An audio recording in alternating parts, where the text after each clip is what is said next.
여러분 때문에 행복합니다. 네. 요거 예배 끝나고 떠나시는 분. 저요. 예. 다들 아마 여기 가까이 계신 분들이 많으신가 봐요. 바로 지난 시간 이야기 보겠습니다.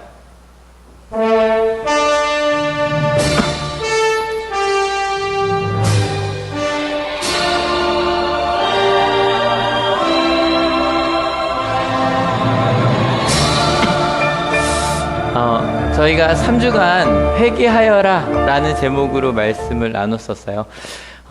근데 이게 좀 다르다 그랬어요. 세례자 요한의 회개는 어찌 보면 저희가 좀 모범적으로 생각하는 회개예요. 그래서 하나님을 떠나 세속적인 삶을 살다가 그래 한번 광야로 나가자. 그리고 우리가 하나님의 기준으로 난 잘못 살고 있었지 라고 광야로 나가서 내가 잘못했음을 자백하고 그 다음 이거 중요하다. 주제 넘지 않게 모든 주시는 하나님의 거니까 그것을 은혜로 알며 살아가다 보니까 점점 열매를 맺는 삶을 살 수밖에 없다. 아주 그러니까 정상적인 통로고요. 그리고 정말 모태신앙인들이 갈 수 있는 아주 훌륭한 길인 것 같아요. 근데 예수님의 회개는 좀 달랐다.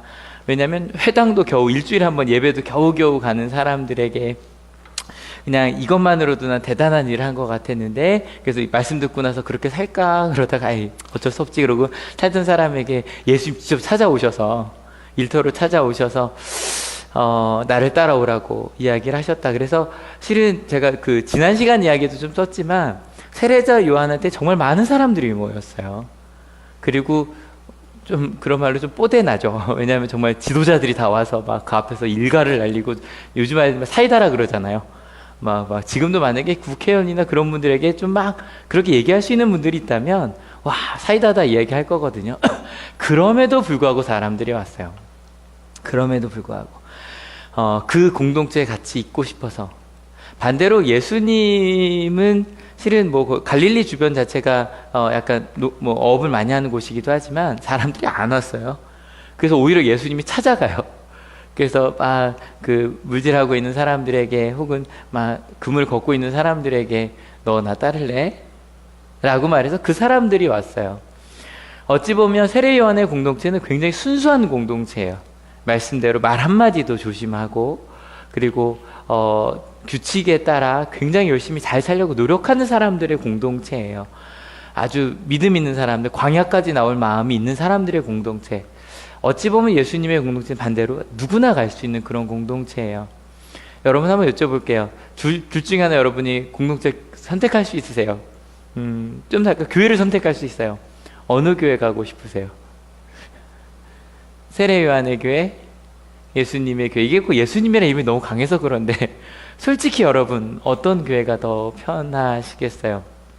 아무튼 그래서 좀 지난주에 막 눈물 난다 그랬잖아요. 아무도 없이 예수님 혼자 막 걸어가는 그런 모습. 끝에 이제 4명 전도하셨거든요. 제자로 4명.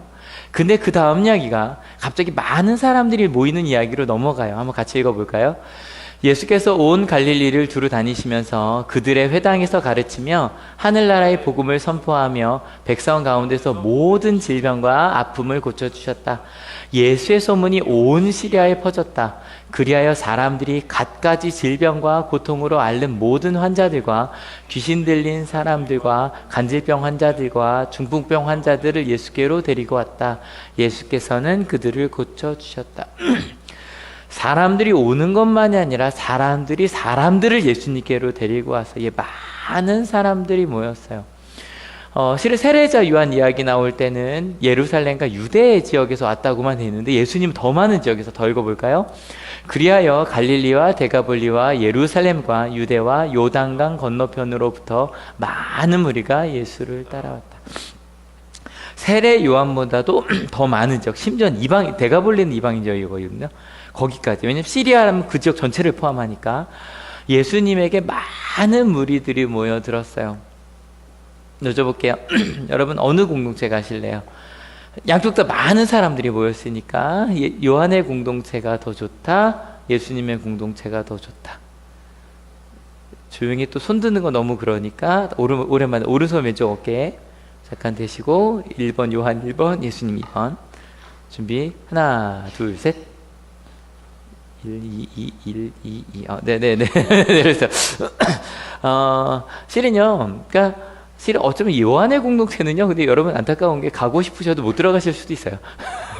요한의 공동체 너무 좋아서 갔는데, 일단은 막, 좀 지도자쯤 되면 욕을 좀 들으실 수 있어요. 이 독사의 자식들아, 누가 너에게 임박한 진노를 피하라고 하더냐라는 이야기를 들을 수 있고요. 또 반대로 예수님에게 가시면 그냥 걱정하지 마세요. 그냥 가시면 돼요. 그냥 들어가시면 누구도 나가라고 하지 않는 그런 공동체일 거예요. 그래서 요한 공동체 굉장히 말 한마디, 행동 하나 굉장히 모범적인 공동체일 거고, 실은 저런 거 있거든요. 교회 재적에 비해 주일 예배 몇 명 참여하냐, 이게 되게 달라요. 근데 그 출석률이 좋은 교회, 당연히 그런 교회일 거예요. 하루에 3번씩 예배를 드렸을 거고, 예배 때마다 굉장히 깔끔하게 손을 다 씻고, 심지어는 그 요한 공동체는 아니지만 비슷했던 그 SNL 공동체를 찾아가 보면 정말 식당 옆에 목욕탕이 있다는 얘기를 가끔 말씀드리거든요. 여러분 식사기도 하시죠? 근데 여기는 식사기도 하는 이유는 딴 게 아니잖아요. 다 하나님의 은혜입니다 라고 고백하는 식사기도인데, 하나님이 주신 걸 어떻게 우리가 그냥 먹냐고 그래서 목욕을 하고 먹었어요. 이게 들어갔다 나오는 정도긴 하지만 그런 아주 뭘 하나 하더라도 정결한 공동체였고요. 예수님의 공동체 아무나 올 수 있는 그런 공동체였어요. 심지어는 이렇게 생각할 수도 있겠네요. 요한의 공동체는 하나님의 나라를 따라가기 위해서 온 공동체고, 어찌 보면 아무나 왔던 공동체 중에 솔직히 낫기 위해 왔던 사람들도 있었을 것 같아요. 그러면 여쭤볼게요. 예수님의 공동체에 회개하라는 그 부르심을 듣고 온 사람들이 더 많았을까요? 낫기 위해 온 사람들이 더 많았을까요? 지금까지는 분명히 낫기 위해 온 사람들이 훨씬 많았을 거예요. 좀 더 읽어볼까요? 예수께서 무리를 보시고 산에 올라가 앉으시니 제자들이 그에게 나왔다. 예수께서 입을 열어서 그들을 가르치셨다. 그럼 산에 왜 올라가셨을까? 제가 읽었던 그 주석서에 좀 재밌는 주석이 있더라고요. 사람이 너무 분주해서 이게 복잡해갖고 좀 도망가셨다라는 이제 그런 식의 표현도 좀 있었는데, 그렇게 생각할 수도 있을 것 같아요. 근데 산에 올라갔다 그러면 우리는 좀 그렇게 생각하기가 쉬운 게, 여러분 산에 올라가면 저희 같이 산에 올라갑시다. 쭉 올라가요. 그러면 보통 어떻게 올라가게 되냐면, 우리나라 산은 일렬로 올라가게 돼요. 그죠? 나무가 많아서. 근데 여기가 바로 그 갈릴리 바다가 보이는 산이거든요. 제가 가서 찍은 건데 보시면 어때요? 나무가 거의 없고요. 맨 끝에 이렇게 하나 정도 꼭대기 하나 정도 있어요. 그러니까 실은 이 산을 올라가면 다 보여요. 다 보여요. 그래서 올라가셨던 이유를 여러 가지로 볼 수도 있지만, 실제로 그림에도 그렇고 저곳에 올라가서 실제로 얘기를 하면, 이번에도 남북 정상회담에서 문재인 대통령께서 이렇게 연설하시는 거 보셨을 거예요. 그 굉장히 큰 곳이더라고요. 근데 거기 보면 높은 데 있죠, 그죠? 다 보이는 그런 위치에 올라갔다고 볼 수도 있을 것 같아요. 근데 아무튼 아픈 사람들이 많이 무리가 있었고, 예수님께서 올라가시니까 그래도 이렇게 사람들이 이렇게 삼각형으로 따라 올라갔겠죠, 그죠? 올라가는데 그 중에 누가 앞서 있었대요? 제자들이 앞서 있었어요. 특별히 나왔다라는 단어가 중요한데, 가까이 접근하는, 조금 더 상징적으로는 동의하는, 숭배하는 이라는 뜻까지 가거든요. 왜냐하면 이렇게 생각해 보면 좋아요. 제가 가끔 결혼식 예를 많이 드는데, 결혼식에 가시잖아요. 근데 가시면 목적이 때로 따를 때가 있죠. 밥이 목적일 때가 있어요. 동의하는 분들이 많은데요. 밥이 목적일 때가 있고, 아니면 그냥 부주하는 게 목적일 수도 있고. 근데 부주하는 게 목적이면 대신 보내도 되니까. 그 다음에 어떤 경우는 정말로 그 결혼식에 참여하기 위한 목적이 좀 있어요. 그래서 저도 일찍 가서 밥을 먹다 보면 막 이런 얘기가 돌아요. 이제 결혼식 시작합니다. 그러면 빨리 가야지. 그러고 챙겨서 가시는 분들이 있고, 그래? 그렇게 계속 드시는 분들이 있어요. 아마 예수님께서 산에 올라가실 때도 마찬가지였을 것 같아요. 산에 올라가신다는 얘기는 아마 무언가 이야기를 하신다는 이야기였던 것 같아요. 그 당시로 보면. 그래서 예수님께서 뭔가 말씀을 하려고 하신데, 그럴 때 막 가는 사람이 있고, 그래? 그러면서 이제 계속 밑에 남아있거나 따라오는 사람들이 있었겠죠. 앞으로도 이 마태복음을 읽을 땐 제자와 무리라고 좀 구분을 하긴 해요. 우리는 제자인가요? 무리인가요? 아무튼 여기는 제자들이 앞쪽에 있지만 뒤쪽에 누가 있을까요? 무리들도 같이 있었어요. 그리고 드디어 그 유명한 산상수훈을 시작을 합니다. 같이 읽어볼게요. 마음이 가난한 사람은 복이 있다. 하늘나라가 그들의 것이다. 여기서 저희는 가끔 해봤으니까 이 첫 줄 중에 만약에 이게 원어로 했을 때 예수님께서 가장 먼저 선언하신 건 뭐였을까요? 마음이 가난한 사람은 복이 있다. 넷 중에 복이 있다예요. 이게 이제 우리나라 말이랑 어순이 달라서 거기는 그냥 그 동사만으로도 격변화가 다 돼요. 그래서 처음에 선언하신 게 복이 있다예요. 근데요, 이 복이라는 거 거의 모든 종교에 다 있어요. 그리고 그만큼 중요해요. 여러분 새해 어떻게 인사하죠? 새해 복 많이 받으세요. 아까도 저희 고민했잖아요. 메리 추석. 근데 이제 즐거운 추석 되자는 거니까.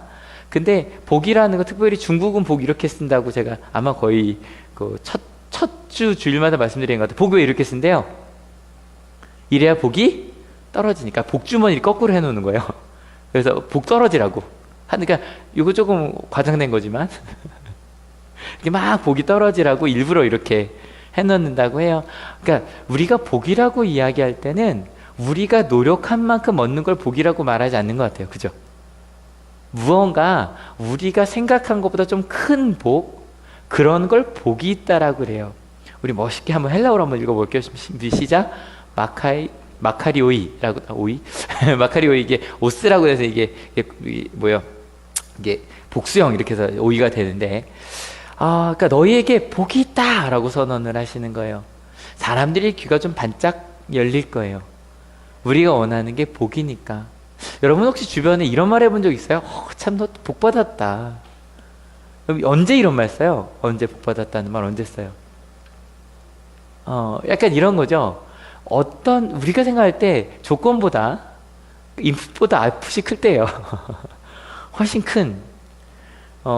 지난번에 그 우리 교장 선생님 취임 예배 드릴 때 이제 저희 한올교회 같이 섰잖아요. 이제 그 중에 이제 몇 명 아이들이 묻는 거야. 저 지휘자가 누구냐고. 그래서 제 아내야. 그랬더니 목사님 복 받았는데 이러더라고요. 자랑하는 거예요. 그러니까 그런 거, 그죠? 갑자기 이제 물어오는 거 보는 거죠. 뭐, 네 남자친구는 여자친구는 혹은 뭐, 네 남편은 아내는 직업이 뭐래, 뭐 이런 거 묻다가 아니면 어디 대학 갔대, 뭐 이런 거 묻다가 갑자기 되면, 우와, 복 받았네. 그러니까 이렇게 인풋이 있고 아웃풋이 있잖아요. 그죠? 이 정도 조건이면 이 정도가 될 텐데, 그거보다 크게 받았으면, 와, 복 받았다고. 넌 참 복이 있는 사람이라고, 하늘에서 내려진 복이 있다고. 예, 사람들이 이 말 듣자마자 귀가 쫑긋했을 거예요. 이게 첫 단어니까. 근데 문제는 두 번째 단어예요. 두 번째 단어는 뭘까요? 가난한 사람이에요. 아마 복이 있다, 귀가 쫑긋했다가 가난한 사람이라고 말하는 순간에 뭐래? 그랬을 거예요. 저희가 실은 여기에 대한 얘기를 너무 많이 했어요. 근데 오늘 좀 솔직하게 저희가 얘기해봤으면 좋겠어요. 가난한 사람이 복이 있다? 아마 이랬을 수도 있겠죠. 지금 거기 있는 사람들 중에 대부분은 부유했을까요? 가난했을까요? 가난했어요. 그래서 나는 가난한 사람인데, 그럼 여러분은 궁금하네요. 그럼 부유하세요? 가난하세요? 이게 애매한 거죠. 부유하세요? 부유하지 않으세요?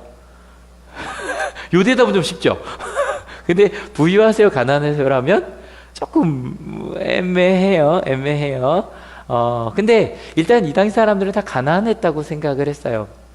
그리고 아마 요 대답 좀 쉬운 이유를 제가 또 말씀을 드릴게요. 근데 아무튼. 근데 아마, 그래, 가난한 사람이 복이 있다, 이럴 수 있을 것 같아요. 야, 나도 복이 있나?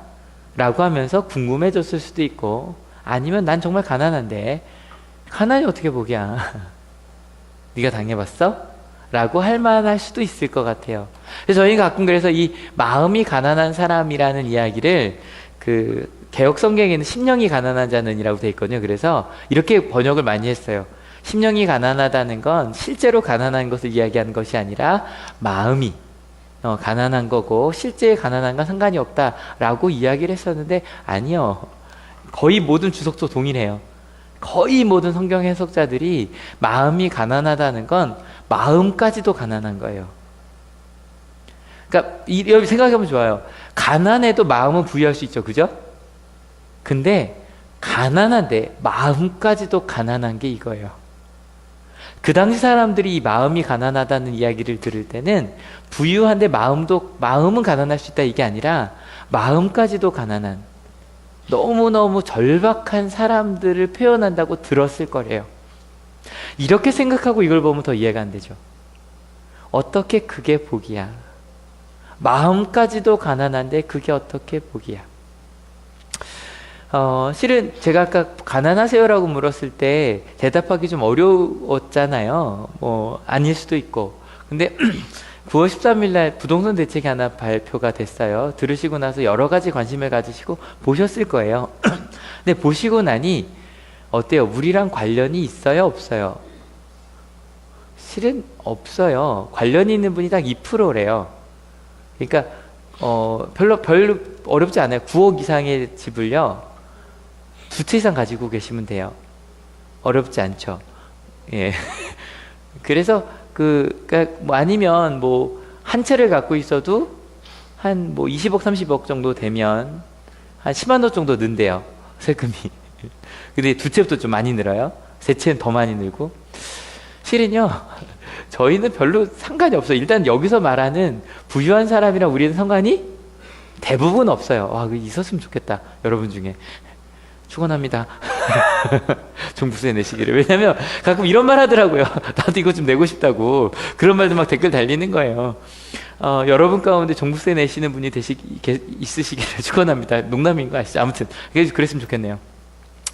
그러니까 실은 우리는 일단은 거기랑 상관이 없어요. 그러면 우리가 복일까? 여러분, 이걸 묻는 이유가 있어요. 지금까지 저희는요, 그 2%가 복이라고 생각을 한 거예요. 그래서 부러워했어요. 그리고 간증했죠. 난 2%가 됐다고. 그리고 나는 이렇게 많은 것을 갖게 되었다고 자랑을 했어요. 근데 이 제 2%란 말이 되게 중요해요. 저게 만약에 여러분 그런 거 아세요? 가격을 높이면 사람들이 더 많이 사요. 그래서 명품이라는 것들은요, 절대 싸게 안 팔아요. 그리고 명품들은 만약에 안 팔려도 어떻게 해요? 대부분 소각해요. 그러니까 가끔 저희가 가서 사는 아울렛 가서 살 수 있는 명품은 그분들이 사시는 명품이 아니에요. 아울렛 가서 살 수 있는 명품은 그분들이 살 수 있는 명품이 아니에요. 근데 여러분, 이게 왜 그러냐면 희소성이라 그러잖아요. 적을수록 더 이렇게 당당함이 생기나 봐요. 나는 몇 프로밖에 안 돼. 만약에 서울대가, 우리나라 모든 학생들이 서울대에 간다 그러면 어떨까요? 별로 안 그래요. 이게 우리나라가 일본을 많이 따라갔는데 왜 이렇게 전 세계에서 이렇게 서울대나 이렇게 학력에 대한 게 심한 나라가 우리나라랑 대만이래요. 왠지 아세요? 일제시대 때, 그러니까 국립대학 있잖아요. 일본 국립대학이 8개가 있었어요. 그 중에 하나는 한국에, 하나는 대만에 있었어요.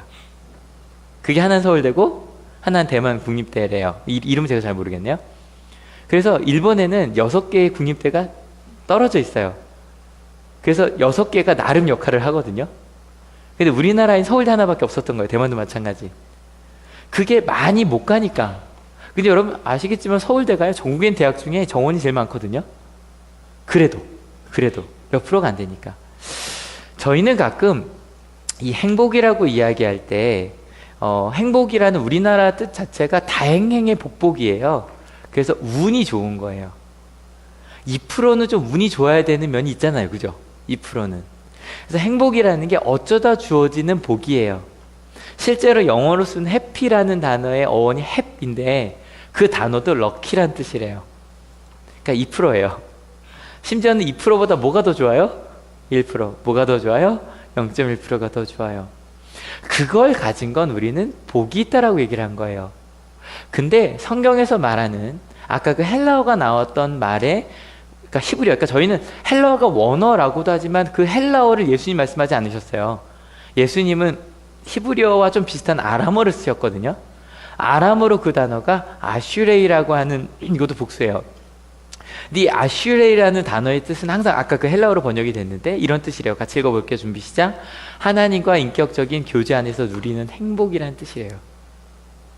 그래서 구약에도 바라크란 단어와 이 아슈레이가 2개가 따로 나오는데, 특별히 아슈레이는 하나님의 뜻대로 살아가는 사람들의 복만을 이야기해요.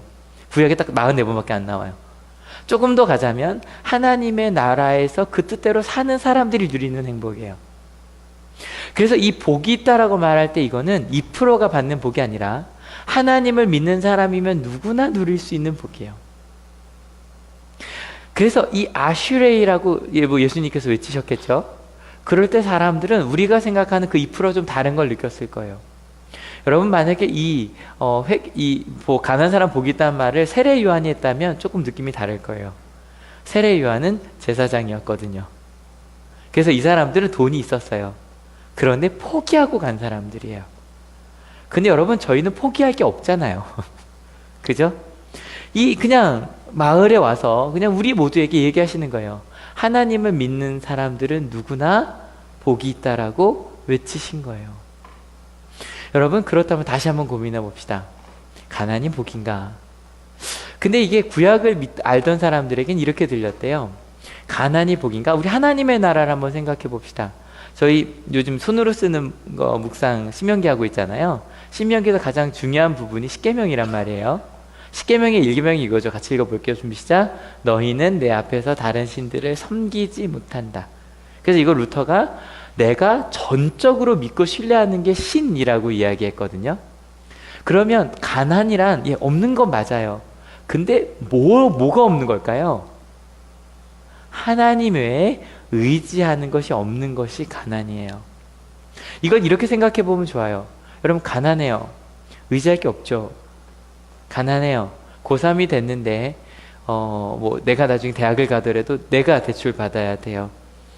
가끔 누구 친구 얘기 들어보면 친척이 어디 교수라고 얘기도 듣고 그런 얘기 듣는 나는 그런 것도 없어요. 그냥 그저 주신 대로 살 수밖에 없어요. 그 사람은 누구밖에 못 의지해요? 하나님밖에 의지할 게 없어요. 갑자기 상황이 어려진다고 합시다. 그래도 우리는 부유한 사람들은 누가 도와줄 사람이 있겠지. 가난한 사람은 정말 하나님밖에 의지할 수 없어요. 그래서 구약에는요, 가난한 사람들에 대한 특별한 관심이 아주 많이 쓰여져 있어요. 이 사람들은 아무것도 의지할 수밖에 없고 하나님을 의지할 수밖에 없는 사람들이에요. 그러다 보니 이런 말씀도 있어요. 같이 읽어볼게요. 이사야서인데 주님께서 나에게 기름을 부으시니 주 하나님의 영이 나에게 임하셨다. 주님께서 나를 보내셔서 가난한 사람들에게 기쁜 소식을 전하고 상한 마음을 싸매어 주고 포로에게 자유를 선포하고 갇힌 사람에게 석방을 선언하고. 여기까지. 2절은 저희가 다음 주에 읽을 거예요. 여기 보니까 주님께서 나를 보내셔서 메시아가 오셔서 가장 먼저 복음을 전하시는 게 누구래요? 가난한 사람들에게. 왜냐하면 그들은 하나님의 특별한 관심 속에 있는 사람들이라는 거예요. 그래서 여러분 저도 그래요. 만약에 우리 안월교회 가운데 이렇게 장학금을 준다 그래도 가장 먼저 생각하는 건 이 도움이 필요한 사람이거든요. 정말로 하나님의 도움이 필요한 사람들, 그 사람들이 가난한 사람들이에요. 여러분 한번 여쭤볼게요. 그러면 여러분은 나는 가난한 사람이에요? 아니면 하나님 위에 의지하는 것이 많은 사람이에요?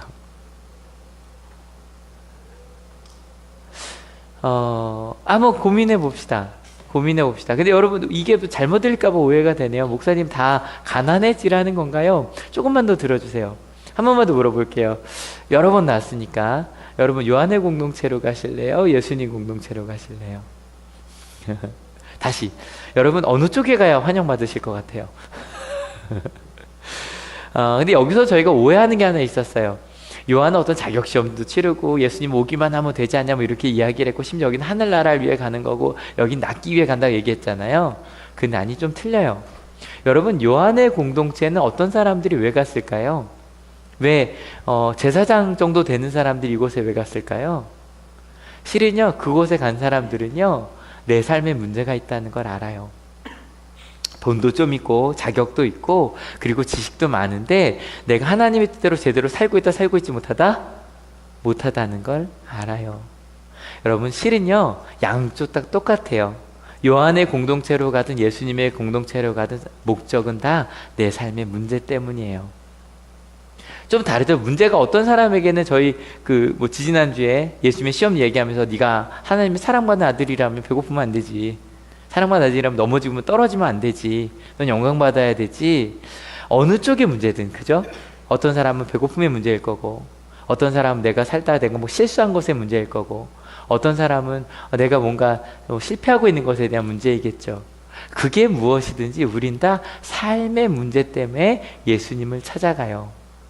근데 세례 요한의 공동체 문제는 뭐다? 그 안에 들어간 것만으로도 난 문제가 없다고 생각을 하게 되거든요. 근데 예수님의 공동체에 있는 사람들은 대부분 알아요. 나한테 문제가 있어요. 그래서 예수님을 찾아가냐면 이거죠. 이 문제만 해결되면 행복하지 않을까? 2%의 기적을 찾아 예수님을 찾아온 거예요. 이 아픔이 끝나면, 이 상처가 끝나면, 고3이 끝나면, 아니면 취업을 하면, 결혼을 하면, 아이를 낳으면, 아파트를 사면 그 2% 안에 들어가면 행복하지 않을까. 그렇게 생각하는 우리에게 예수님께서 엄청난 선언을 하시는 거예요. 같이 읽어볼게요. 준비 시작. 가난한 사람이 복이 있다. 여러분, 우리 가운데 요한 공동체의 문제가 있을 수 있어요. 내가 교회를 다니니 주일 예배 안 나온 사람은 또한 괜찮아 보이잖아요. 근데 아니요. 나에겐 문제가 있어요. 그게 무엇이든. 근데 문제가 있어서 예수님의 공동체에 왔는데 예수님께서 얘기하시는 거예요. 같이 읽어볼까요? 준비 시작. 가난한 내가 복이 있다. 가난함, 마음 말 그대로 세상의 가난함일 수도 있고 마음의 가난함일 수도 있고, 그런 내가 복이 있다. 신명기 한번 읽어볼까요? 준비 시작. 당신들이 마음속으로 이 재물은 내 능력과 내 손의 힘으로 모은 것이라고 생각할 것 같아서 걱정이 됩니다. 지난주 금요일에 저희가 손으로 묵상한 거예요. 여러분, 가난한 내가 복이 있다고 이야기하는 이유, 실은 저희가 신명기 읽고 있는 분야가 딱 여기거든요. 이제 가나안 땅에, 젖과 꿀 있는 땅에 들어가기 전에 모세가 주의사항을 얘기해 주고 있어요. 지금 그들은 광야에 있어요. 가난해요. 겨우겨우 만나로 먹고 살고 있어요. 근데 모세가 얘기하는 거예요. 너 나중에 부유해지면 그게 네 힘으로 한 것 같다고 이야기할까봐 두려워. 왜냐면 가난했을 때도 누구 때문에 살아요? 하나님의 은혜로. 그럼 부유할 때는 누구의 은혜로 살아요? 하나님의 은혜로 살아요. 그래서 가난함도 부유함도 하나님의 복이 아니라 그냥 우리는 은혜로 사는 거예요. 믿으십니까? 이 이야기가 예수님의 마태복음에 의하면 첫 번째 대중연설이에요. 그게 더 중요한 것 같아요. 여러분 꼭 기억합시다. 부유함은 복이 아닙니다. 같이 읽어볼게요. 준비 시작. 가난해도 부유해도 은혜로 삽니다. 저는요, 아마 전 세계에 있는 모든 국가 중에 우리 대한민국만큼 이 이야기를 잘할 수 있는 나라는 없는 것 같아요. 왜냐하면 우리나라만큼 급격하게 발전한 나라가 없죠, 그죠? 우리 장로님 두 분부터 시작해서 우리 권사님들까지 진짜 전 세계에서 가장 가난했던 나라가 이젠 OECD 국가 중에서도, 그죠? 상위에 들어가는 강한 나라가 됐거든요. 어느 쪽에 있어도 정말 우리를 행복하게 하는 게 뭔지를 제일 잘 알 수 있는 나라가 우리나라인 것 같아요. 부유해진 거 나쁘지 않아요, 그죠? 그럼 다시 여쭤볼게요. 가난했을 때는 불행하셨죠? 불행하셨나요? 여기 그냥 우리 30대 이상 분들은 다 솔직하게 얘기하세요. 40대 이상 분들 어릴 때 지금보다 가난했잖아요. 어때요? 불행하셨죠? 다른 의미 행복이지 않았어요? 저희가 가난한 나라를 선교 활동 가보신 분들은 다 알아요. 아마 제일 많은 나라 가본 건 유지일 것 같네요. 지금 보면. 그죠? 어떻게 가난한 나라는 불행하죠? 정말 아니죠. 정말 아니죠. 저희는 부유해져야 행복할 줄 알았거든요. 근데 학교에서 보니까 정말 이상한 게 지금이 훨씬 부유한데 마음 아픈 아이들은 지금 훨씬 많죠. 집사님, 그죠? 비교가 안 될 정도로 많거든요. 뭔가 좀 다르더라는 거죠. 요즘에 이 단어가 자꾸 마음에 와 닿아요. 평화와 번영. 뭐의 번역이라 그랬죠? 샬롬의 번역이에요. 샬롬의 대한민국을 만들 수 있는 건 우리밖에 없지 않을까. 실은 지금도 말이 많더라고요. 이번 남북경상회담 끝나고 난 다음에 많은 이야기들이 나오고 조심스럽게 가야 할 것 같아요. 근데 지금까지 저희가 이걸 어떻게 다가갔냐면, 북한은 가난하고 우리는 부유한데 격차를 어떻게 할 거냐를 물었어요. 근데 좀 다르게 묻는 거죠. 여러분, 사람들이 충격받는 게 그거예요. 평양 사람들이 일반적으로 보인다 그러면 되게 충격을 받아요. 근데 그럼 또 뭐 평양에 살 수 있는 것 자체가 특권이라고도 하지만 정말로 그건 그렇다 그래요. 근데 사람이더라는 거죠. 똑같이. 여러분, 평화와 번영이 가능하다는 걸 보여준 우리 대한민국이 되게 해달라고 같이 기도할 수 있었으면 좋겠어요. 그러면 저희는요, 대한민국이 전 세계에 종교적으로 자랑할 수 있는 게 몇 가지가 있거든요. 첫 번째는 뭐냐면 우리나라처럼 기독교, 심지어는 거기에 구교, 개신교 같이 있죠. 불교, 수없이 많은 종교들이 혼재해 있는데 이렇게 안 싸우는 나라가 우리나라밖에 없어요. 이렇게 된 나라 자체가 없어요. 진짜로. 그곳에서 한국 기독교가 무슨 역할을 할지 보여줄 수 있고요. 두 번째, 심지어는 평화라는 것이 돈이 아니라, 힘이 아니라 사랑으로 가능하다는 걸 보여줄 수 있는 나라가 우리나라가 아닐까. 여러분, 다시 한번 오늘 실은 이거 한 절만 보고 있는 거예요. 같이 읽어봅시다. 마음이 가난한 사람은 복이 있다. 하늘나라가 그들의 것이다. 자꾸 저희는 여기서 마음이 윗줄에 가요, 아랫줄에 가요? 자꾸 윗줄에 가요. 근데 여러분, 이렇게 가봅시다. 하늘나라. 하늘나라는 사는 사람들에게는 다른 것 의지하지 않는 게 당연하지 않아요? 그죠? 그리고 이렇게 생각해보면 어떨까요? 그럼 하나님의 나라를 하늘교회는 다 가난해져야 될까요? 우리의 눈, 지난번에 지지난주 그 얘기 했었어요. 그 시험 이야기 하면서 나 넘어졌는데, 근데 하나님의 사랑하는 사람들을 넘어지지 않는 사람들이 아니라 어떤 사람들이라 그랬죠? 돌뿌리를 치워주는 사람이라 그랬어요. 여러분, 하나님의 나라를 사는 우리 하늘교회이기에 가난하고 힘든 사람들을 돕는 우리 하늘교회가 될 겁니다. 믿으십니까? 그게 하나님의 특별한 관심이었고요. 여러분, 예수님의 공동체 이야기로 시작했어요. 예수님의 공동체. 지난주 말씀 들으신 분들은 이 사람의 어부라는 말 와닿으실 거예요. 그죠?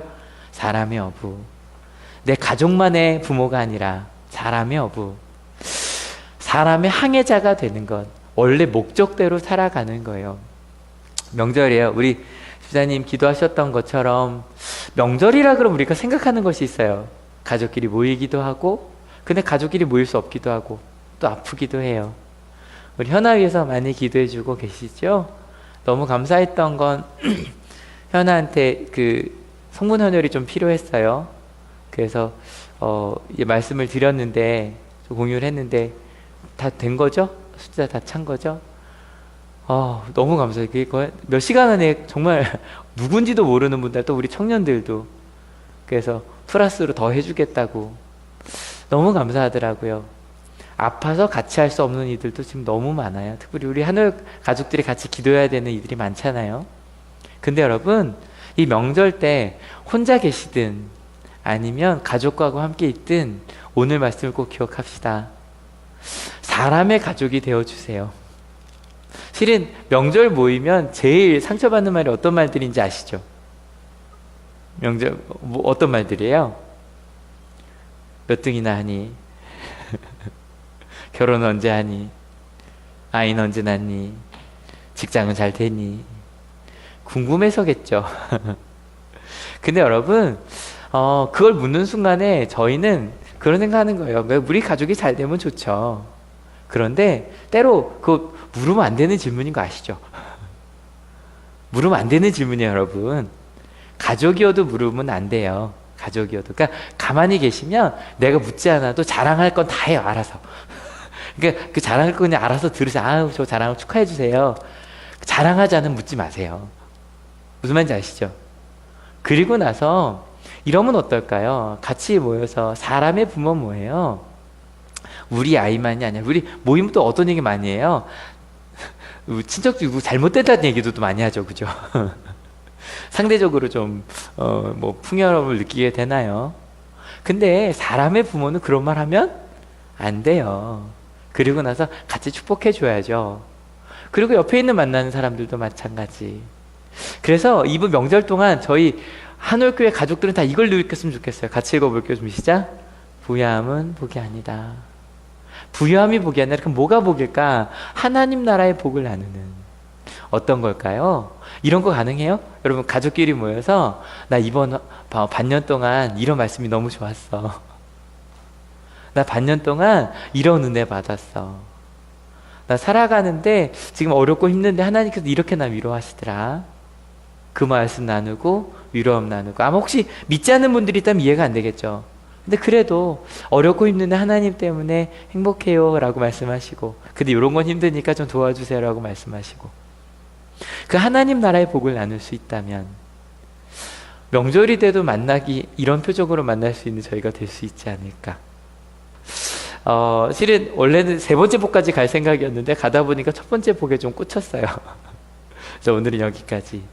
여러분, 마음이 가난한 사람이 복이 있고요. 참 신기한 건 복을 누리는 여러 가지 조건들이 나오는데 다 미래형이에요. 근데 유일하게 이 하늘나라 그들의 것이다 라는 것만 현재형이에요. 여러분, 하나님을 의지하는 사람에게는 현재 누리는 복이 있습니다. 믿으십니까? 그 복을 나누는 이번 명절이 되었으면 좋겠어요. 그럼 너무 행복할 것 같아요. 같이 모여서 우리 같이 찬양하려고 하는데, 저희 아까 불렀던 찬송가 부르려고 합니다. 찬송가 가사가 너무 좋아요. 가사 한번 같이 읽어볼까요? 준비 시작. 복의 근원 강림하사 찬송하게 하소서, 한량 없이 자비하심 측량할 길 없도다.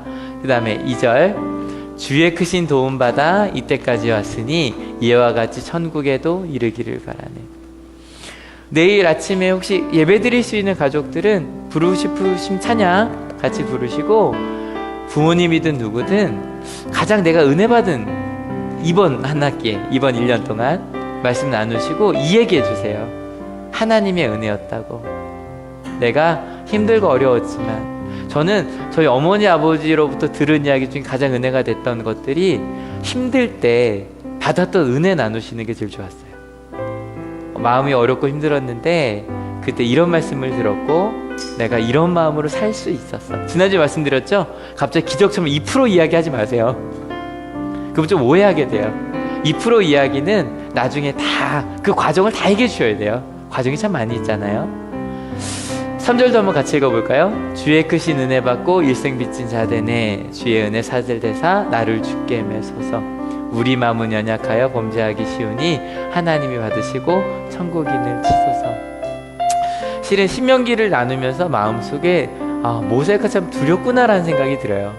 왜냐하면 앞으로 부유해질 텐데, 이게 하나님의 은혜라는 걸 알아야 될 텐데. 여러분, 이 은혜 나누는 이번 명절 됩시다. 그리고 옆 사람 한번 바라봐 주세요. 혹시 부유함이 복이라고 생각해서 좀 미워 보였던 거 계시다면 너 복 있는 사람이라 한번 얘기해 주세요. 예, 이렇게 복이 많은 여러분과 함께 예배할 수 있어 행복합니다. 찬양합시다. 복의 근원 강림하사 찬송하게 하소서. 한량 없이 자비하심 측량할 길 없도다. 천사들의 찬송가를 내게 가르치소서. 구속하신 그 사랑을 항상 찬송합니다. 주의 크신 도움받아 이때까지 왔으니 이와 같이 천국에도 이르기를 바라네. 하나님의 품을 떠나 죄에 빠진 우리는 예수 구원하시려고 보혈을 흘려주셨네. 한 번만 더 2절 부르 기도하려고 하는데요, 저는 예수님 앞에 있던 사람들이 제자들처럼 앞에 나간 사람도 있고, 그저 병이 낫고 싶어서 온 사람들도요, 복이 있다 가난한 사람들아, 마음이 가난한 너희가 하나님 나라를 소유할 거라고 이야기할 때 이 2절의 은혜를 받았을 것 같아요. 주님의 크신 은혜로 나 살고 있네요. 내가 살고 있는 지금 내 모습이 하나님의 은혜고 복이네요. 우리 그 마음으로 2절 한 번만 더 천천히 찬양하고 같이 기도합시다. 주의 크신 도움 받아 이때까지 왔으니 이와 같이 천국에도 이르기를 바라네. 하나님의 품을 떠나 죄에 빠진 우리를 예수 구원하시려고 보혈을 흘려 주셨네.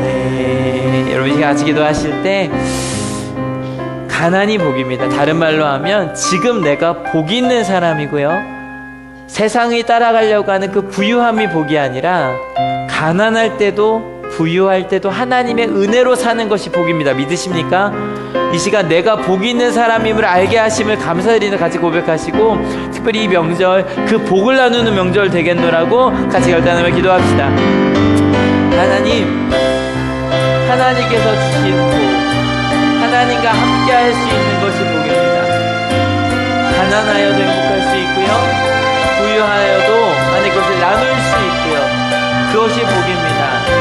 하나님, 이 명절 가족들끼리 모였을 때 세상의 기준으로 2%가 되지 않았다고 아버지 그것을 책망하는 어리석은 가족들이 되지 않게 하시고, 그저 주님께서 알려주신 복, 하나님의 은혜로 살아가는 복, 함께하는 복, 나누는 복, 아버지 그 복을 복이라고 함께 자랑하는 우리 대한민국의 모든 백성들 다 될 수 있도록 주님 인도하여 주시옵소서.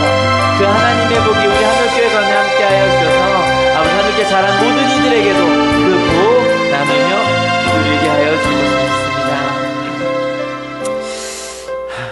주님, 아마 2000년 전 예수님의 이 선포를 들은 이들은 위로를 받았을 것 같습니다. 아, 나 복 있는 사람이구나.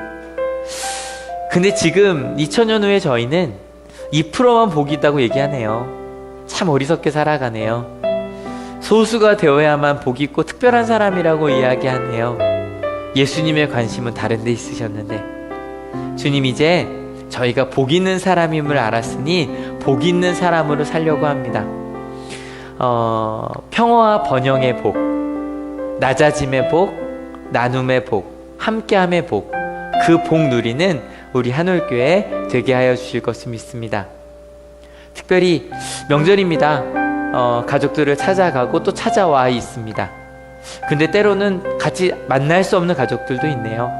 근데 하나님, 하나님 때문에 함께 기도할 수 있는 복, 하나님의 사랑을 나눌 수 있는 복, 그 복은 누구나 나눌 수 있네요. 누구나 누릴 수 있네요. 그 복 나누고 누린 저희 되게 하여 주시옵소서. 그래서 하나님, 가난에도 복이 있다고 선언할 수 있는 가난의 복을 누리는 우리 되겠습니다. 그리고 때로 하나님께서 은혜로 넘치는 것들을 주셨을 때는 나누겠습니다. 이 시간 몸이 아픈 우리 한올 가족들이 떠오르네요. 근데 하나님, 저희에게는 그들을 위해 기도할 수 있는 건강이 있네요.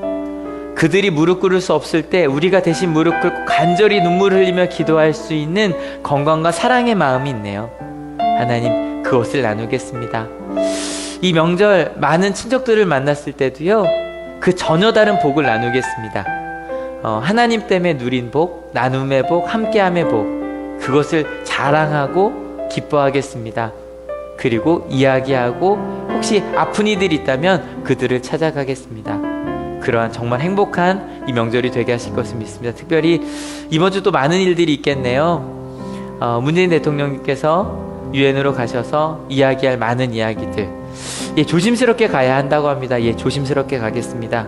그런데 인류에게, 지구에 있는 우리 믿음의 후손들에게 진짜 평화가 무엇인지를 보여줄 수 있는 우리 대한민국이 되게 하시고, 그 지혜를 우리 대한민국에 있는 모든 지도자들에게 주님 나누어 주시옵소서.